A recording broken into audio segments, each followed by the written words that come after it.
This video is a continuation of the previous video. We were doing the title, Is Poetry Always Worthy When It Is Old? Under the same title, there are three poets. First one was Kalidasa, second was Bhavabhuti, and now in this video we are going to do the third part, that is by Bhartrhari. Bhartrhari lived in the latter half of the 5th century. He was the king of Ujjaini, now Ujjain and Malwa, central India. He belonged to Parmar dynasty and was the elder of King Vikramaditya. He was a Sanskrit poet, philosopher and grammarian. He wrote on good behavior, etiquette and morality. He was a great scholar, poet and lover of poetry. He was a top grammarian, moralist and lover of nature. He was very generous and kind to his subjects. He was a shining star of Indian culture. He was the exponent of moral principles. His works present ideals for human beings and will be a source of inspiration to the people for all time to come. He is popularly known to have been a king who renounced the worldly pleasures and went to the forest to live when he had discovered his queen Pingala's infidelity. Bhartrhari's famous works are Niti Shatak, Shringar Shatak, Vairagya Shatak.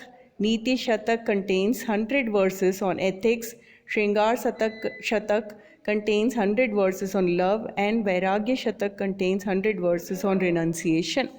In these verses, Bhartrhari has described friendship, altruism, love of justice, and knowledge.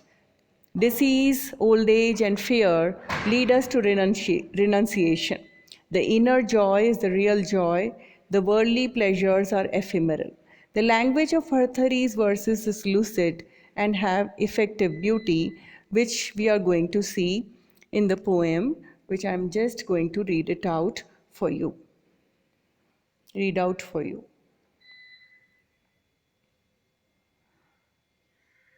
Of what use is the poet's poem? Of what use is the bowman's dart, unless another senses reel when it sticks quivering in the heart? Scoundrels without the wit to fit a word or two of verse together are daunted not a whit to sin judgment on the abstruse poetry of another. Such men will listen with attentive mind, alert to see how many faults they find. And if they are vexed because they fail to grasp the sense of works conceived for readers of intelligence, they naturally do not blame their foolishness.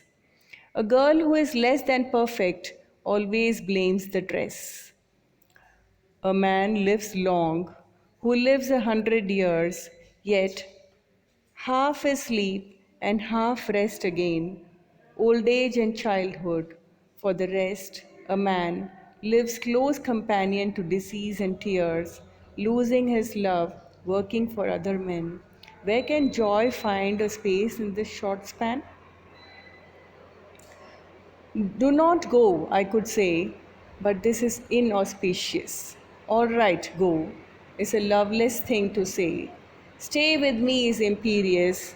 Do as you wish suggests cold indifference. And if I say I'll die when you are gone, you might or might not believe me. Teach me, my husband, what I ought to say when you go away. These have been translated from Sanskrit by John Brow, and these stanzas or these small poems are different, separate parts of containing different themes. Let's begin with the first one. Bhartrhari here says that the poem and the bowman's dart or arrow are useless if they fail to pierce the heart of other people. The effect of a poem on the reader should be just like the effect of an arrow dart which pierces heart. Real success of a poem or an arrow lies in moving our senses by sticking in the heart. Going to the next stanza, that is 4 of the whole poem, that is of Bhartari, it is the second. Some lesser critics who cannot write a line or two of a poem do not feel discouraged in the least when they are ready to give a judgment on the difficult poems of other poets. Such critics try to appear wiser than they really are. They are eager for finding as many faults as they can. Bhartari here calls such critics scoundrels. When they cannot comprehend a poem or understand a poem, they do not blame their lack of intelligence but find fault with it, just as an ugly girl puts the blame on her dress, saying that her dress is not beautiful. She is beautiful. Coming to the fifth stanza or the third stanza of Bhartari. In this stanza, Bhartari analyzes human life of 100 years. Man spends half of his life in sleep and again a quarter of it in taking rest, living his childhood and suffering from old age. From the remaining years of his life, he is ill or sheds tears of sorrow. He loses his loved ones and works for others. Thus, most of his 100 years are spent in futile, useless things. He can hardly find joy in this short span of life. In the next or the last stanza or piece of poem, Bhartari concentrates on the love that exists between man and wife and the distress at the time of parting. The wife says that she does not know what to say to her husband when he is intent upon departing. Bhartari makes a research in the heart of the wife and expresses his feeling at the time of her husband's parting. The wife feels much distressed when her husband is about to depart from her. She wonders what she should say to him at this critical situation.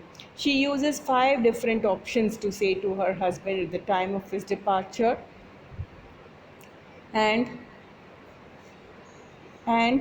she at last says, "Teach me, my husband, what I ought to say when you go away."